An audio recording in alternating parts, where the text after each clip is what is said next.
So our next speaker is Max Henderson. Max Henderson is a senior researcher at Rigetti Computing, and he works in mostly in the field of quantum machine learning. And before joining Rigetti, he was data scientist at Lockheed Martin, JP Morgan, and also QX branch, which was acquired by Rigetti. And he has quite a few papers on, like published papers on arXiv about quantum machine learning and like others than the one here. So it's definitely interesting read. So thank you, Max, for being here today. And I'm giving stage to you. Perfect. Can you guys see my slides again okay? Yes. Awesome. Yes. So yeah, perfect. So yeah, thank you for the kind introduction. So that's a pretty good cover of my background, I think. And then briefly, I was just going to give a very quick download on Rigetti before jumping into our topic, just because I see a lot of folks here on the line from all over, I think, and not sure if everyone's a quantum expert. So yeah, I guess very quickly, so Rigetti is a full stack quantum computing company.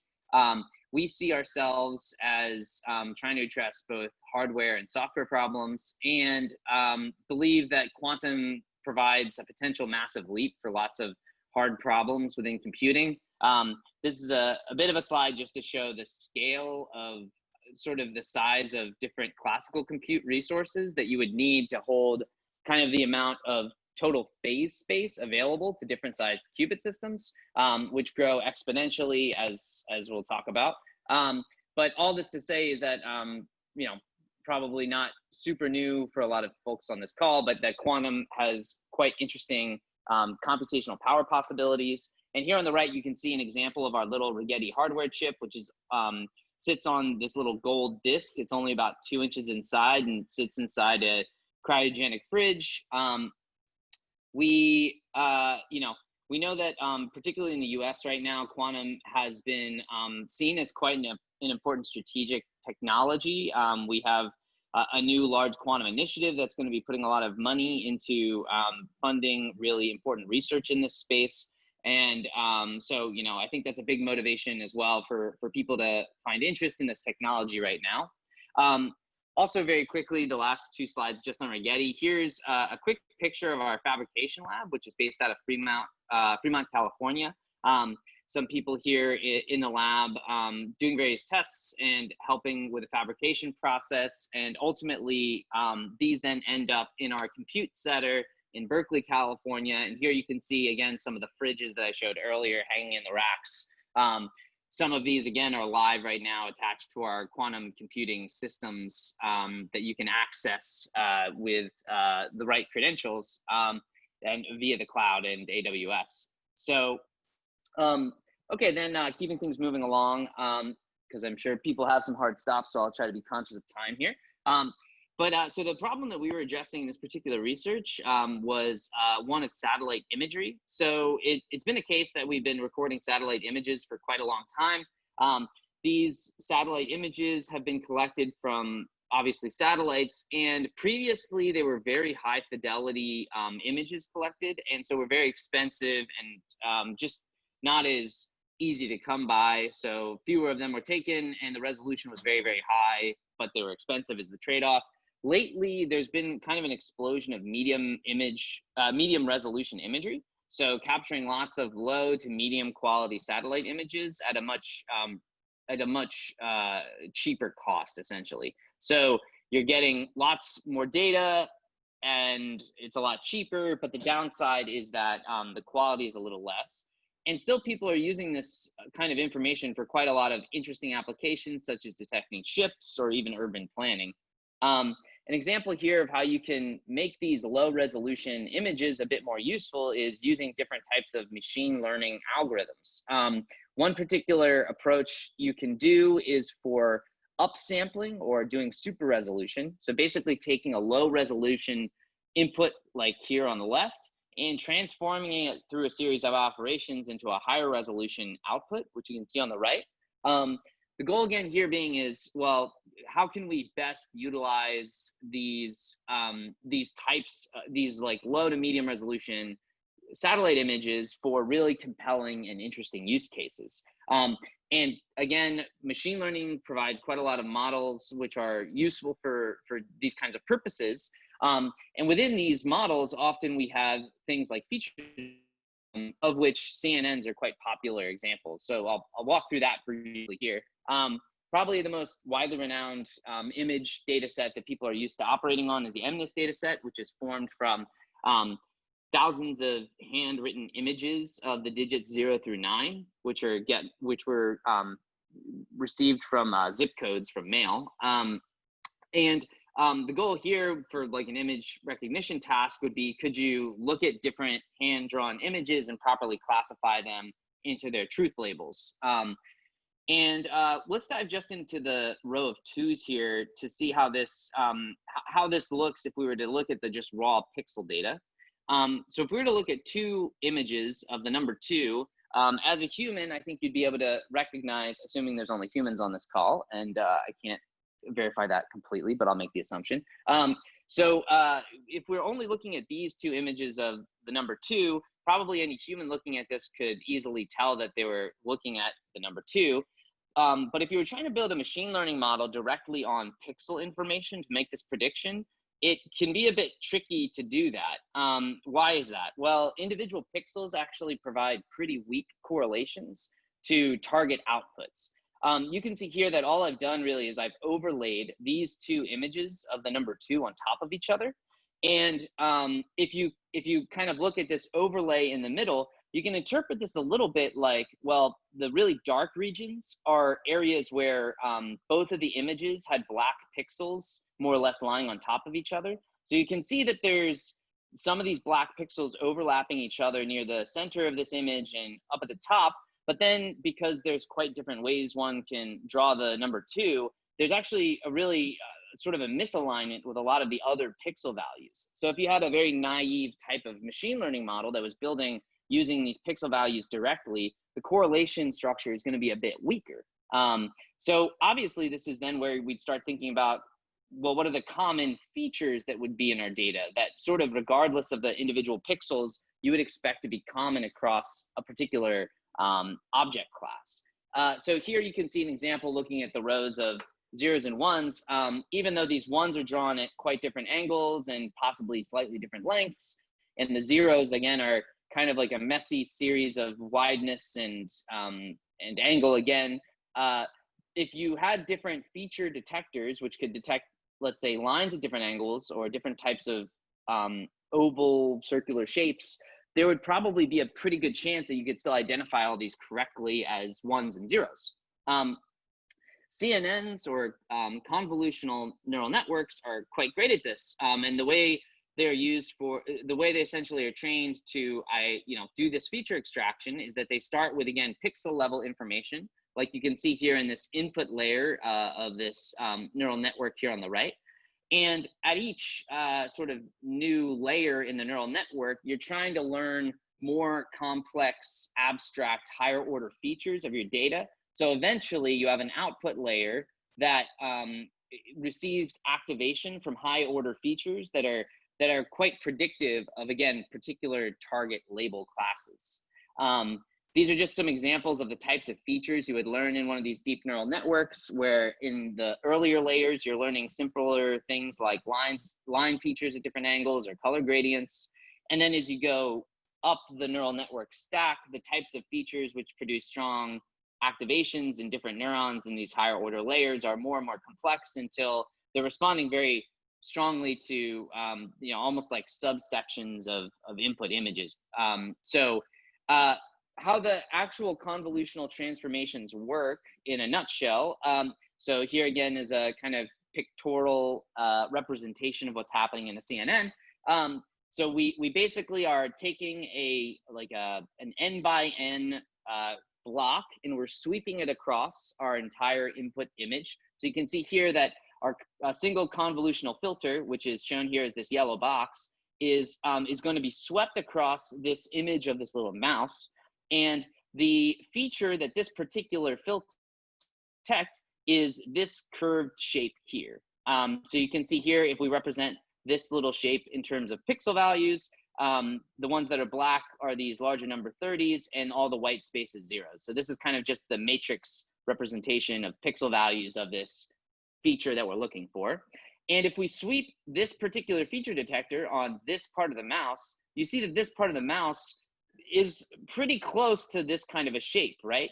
So when we end up doing this matrix multiplication operation for detecting this particular feature in this particular part of the image, you get an output which is a very large number. So the kind of human interpretable version of reading that is, for this particular convolutional feature detector filter, there's a strong activation in this part of the image.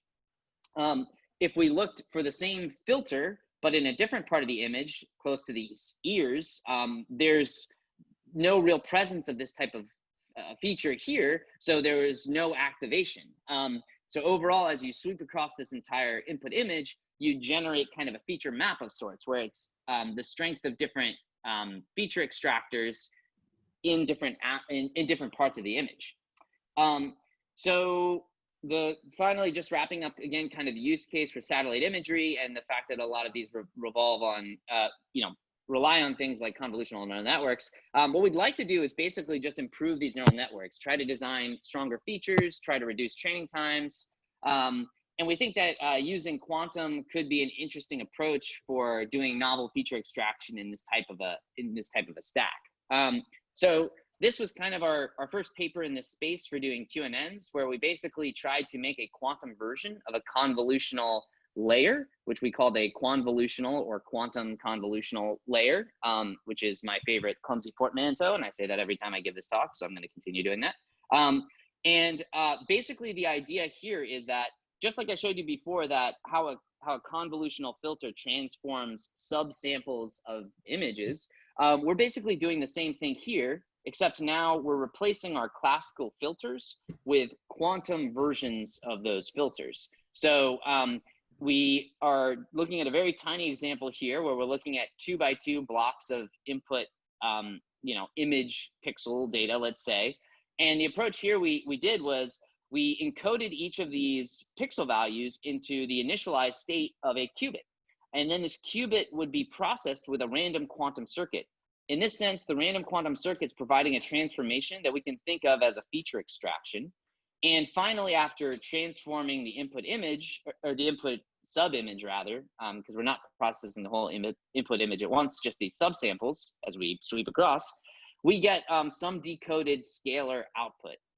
And this ends up populating overall the quantum feature map of sorts.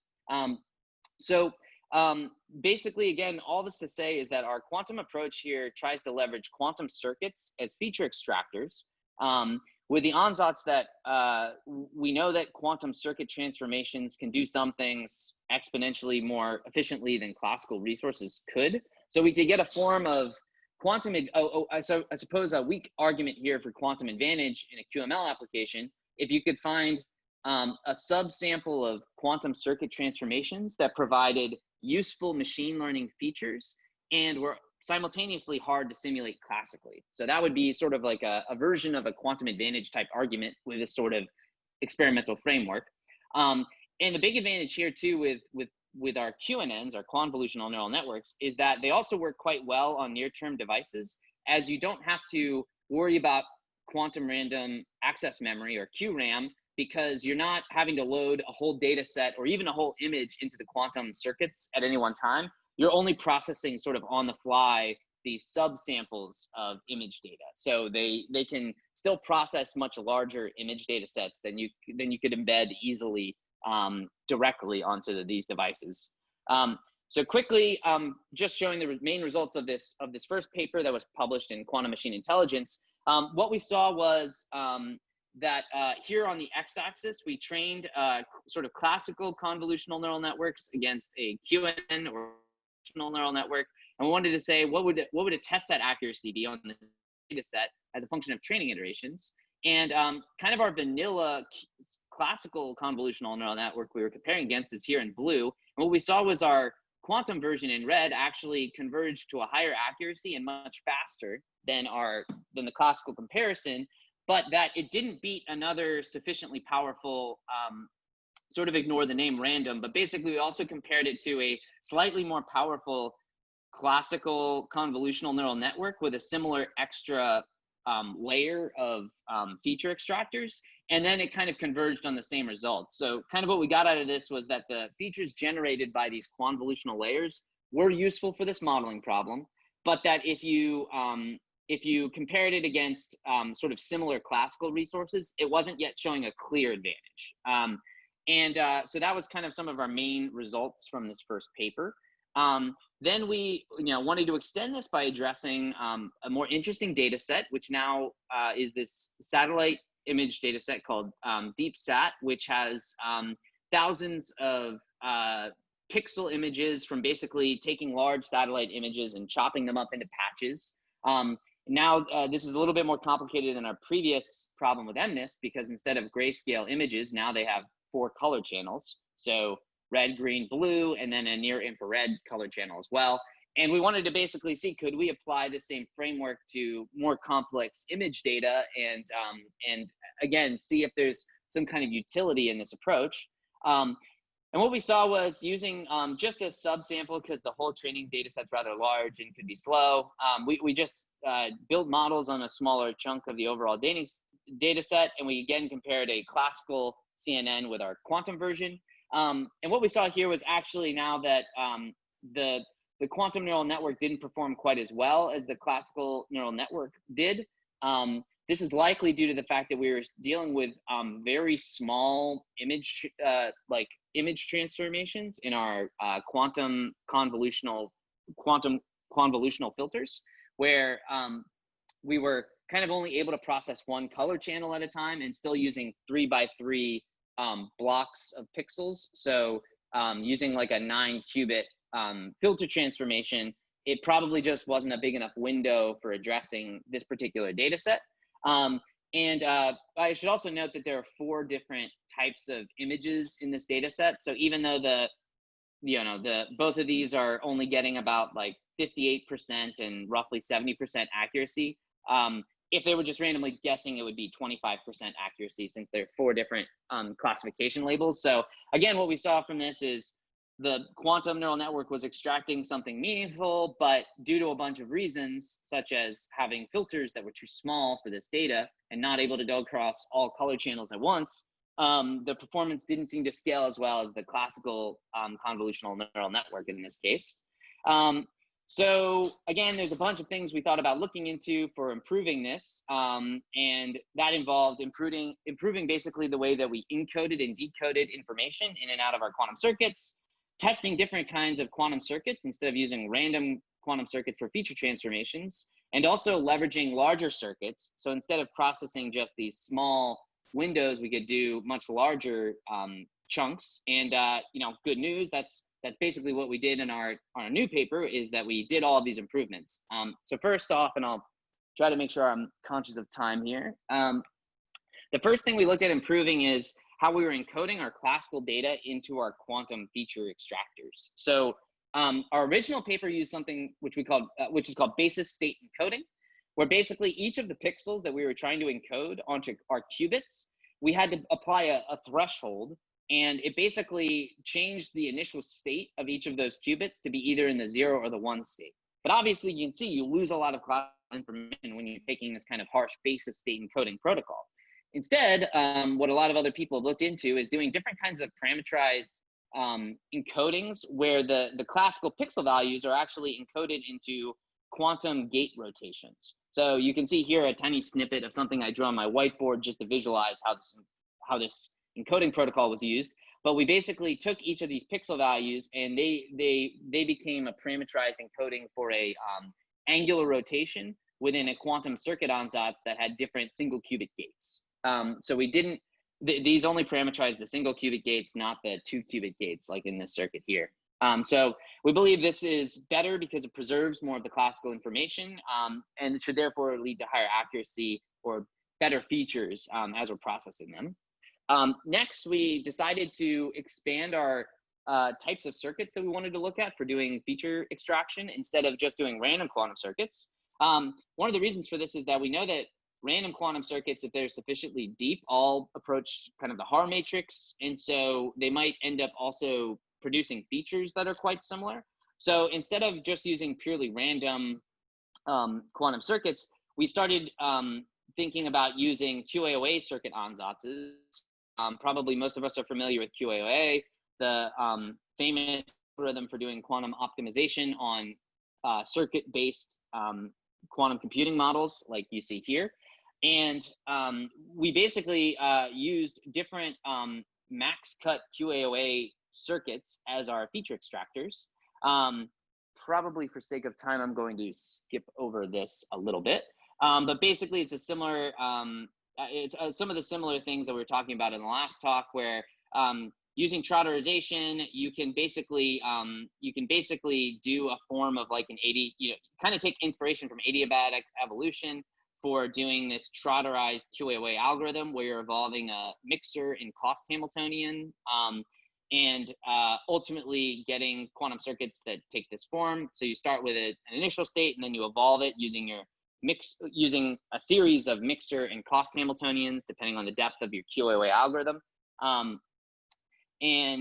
For the case of k equals 1, this is basically the unitary evolution that you're doing. And this is what your overall circuit looks like for doing like a very small 2-qubit QAOA type algorithm, which essentially allows you to control kind of a coupling strength between qubits. I show this visually here, but basically for this very small problem, it allows you to control whether or not your 2 qubits, by varying these 2 parameters, theta and beta, you can basically control the an energy function association for if your 2 qubits 0 and 1 should be measured in the same or different states. So that's all we're plotting here on this x-axis, is as I'm changing either my theta parameter or my beta parameter, how often am I measuring my 2 qubits in the 0 0 and 1 1 state. So here, if I want them to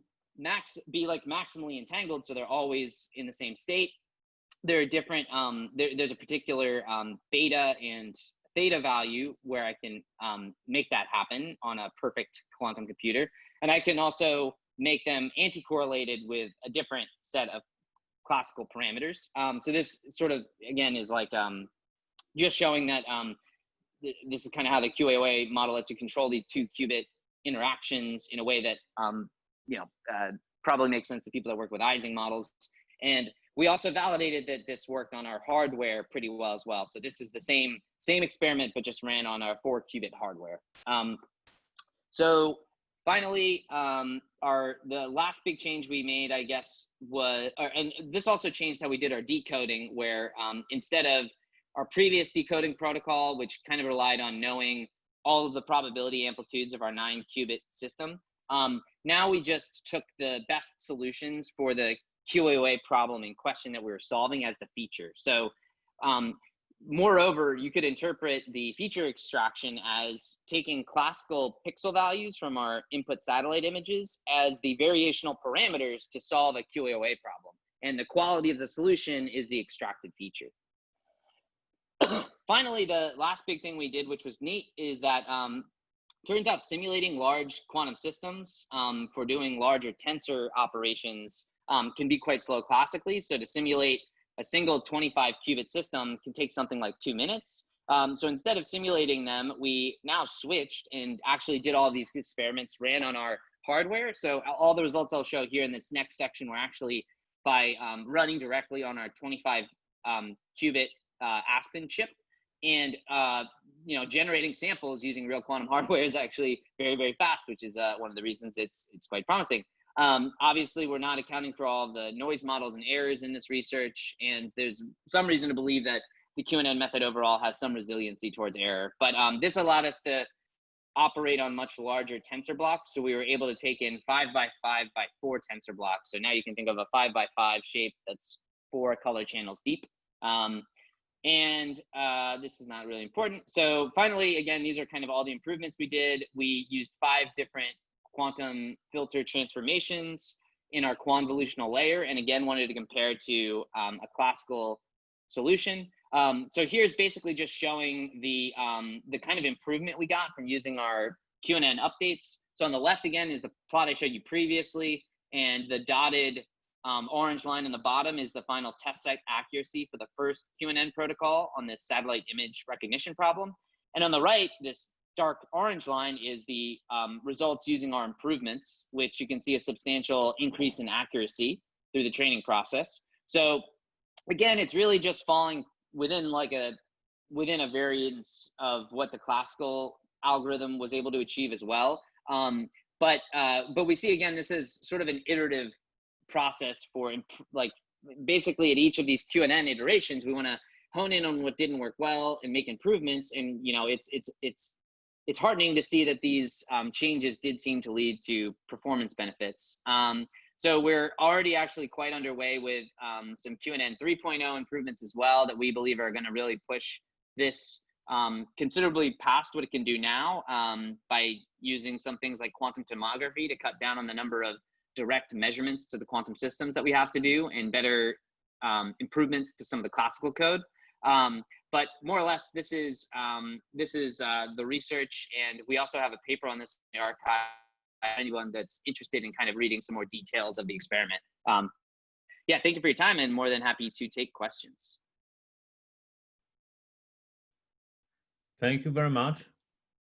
That was very interesting. So if anyone has questions, please raise your hands. And for now, I will take one from the chat, which is, when do you feel the QNN will overlap with the CNN? Yes, so this is a good question.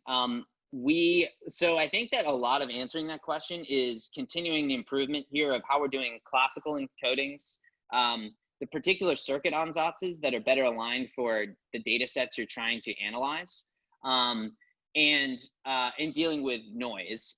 So one of the improvements that we want to do is there was a great paper out by some collaborators we're working with in the University of Edinburgh on something called robust encodings. So particularly when you're running on quantum hardware, you'd want to find ways to embed your classical data that basically does 2 things. It tries to maximally distance the embedded quantum state between data points of different classes. So basically you want to figure out a quantum encoding that tries to naturally embed your classical data such that it should be easy to draw, to separate the different object class points. But you'd also want it to be the case that if you started to add some amount of error to that decision boundary, that those points would still be well differentiated. So their work did some interesting stuff looking into particularly how you might make these robust embeddings, which should lead to just a better way, again, for differentiating the points that you're trying to embed.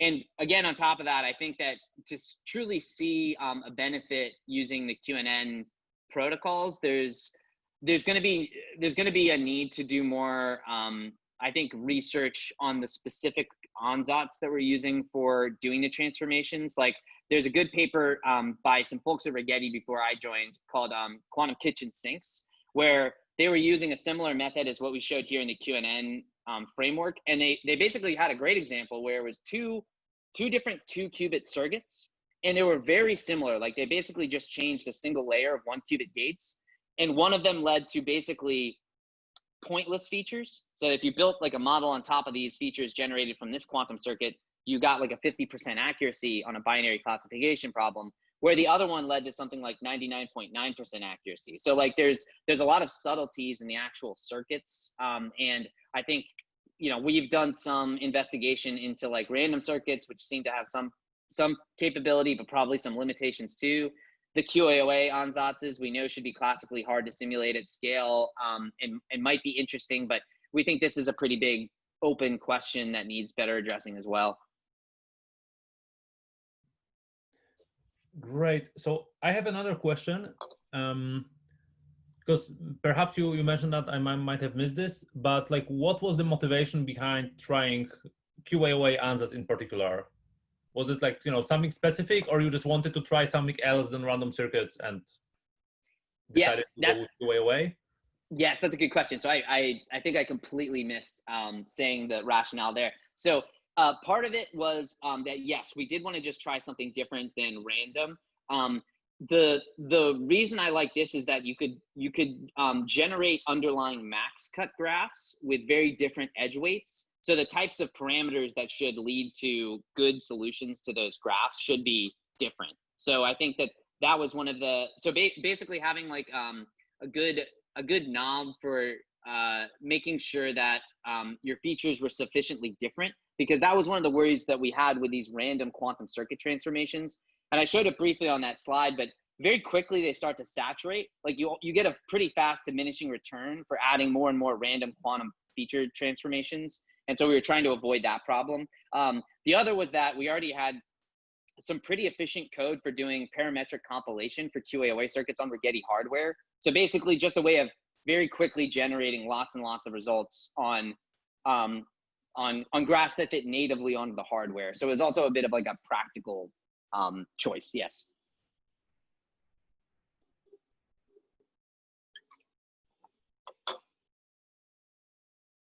You're mute. Yeah. If you have any other questions, please raise your hand or ask them in the chat. I actually have one, very simple one. So how do you encode the pixels into the qubits? Do you have some specific method? Yeah, the first QNN paper, we were doing this basis state encoding where each pixel was basically assigned a single qubit. And if it was above a certain threshold value, we would encode that initial state as that qubit being initialized in the 1 state. And if it was below it, we would keep it in the 0 state. And this was, again, mostly due to a heuristic reason. We were dealing with previously, simulated circuits with 9 qubits. So if you were using basis state encoding, you could actually run all inputs through each of those circuits relatively quickly, because there's only 512 possible 9 qubit basis state inputs. And therefore, instead of having to run the simulator all the time, we basically did a pre-processing step where we figured out all of the kind of quantum transformation output at the beginning. But the downside there is that it doesn't scale, and that it's obviously like very small qubit sizes. So the method we did in the new satellite image use case was doing like single gate encodings, basically. So now each of the pixel values became a single qubit gate rotational angle in the QAOA circuit. So either one of the alpha parameter, one of the theta parameters or the beta parameters in the in mixer Hamiltonians. And is it a binary encoding in a sense that you only encode if the pixel is white or black, or there's something in the middle, like you can also encode the gray pixels? Yeah, exactly. Yeah, that's a great question too. Yeah, so I believe for the DeepSat, across all the color channels, there was a range of 0 to 255 for the different values. And so that was, I believe we normalized it, but then that became like a rotation between 0 and 2 pi or something like that for each of the single qubit gates. Yeah. Okay, thanks. Yeah, thank you. Okay, so if there are no other questions, then we will stop recording for the sake of time. If anyone would like to wait for, like, participate in discussion afterwards, like, feel free to leave here. So thank you very much, both Arthur and Max, for being here. And yeah, we'll have another QRST meeting in a month from now. So I hope to see you all here again.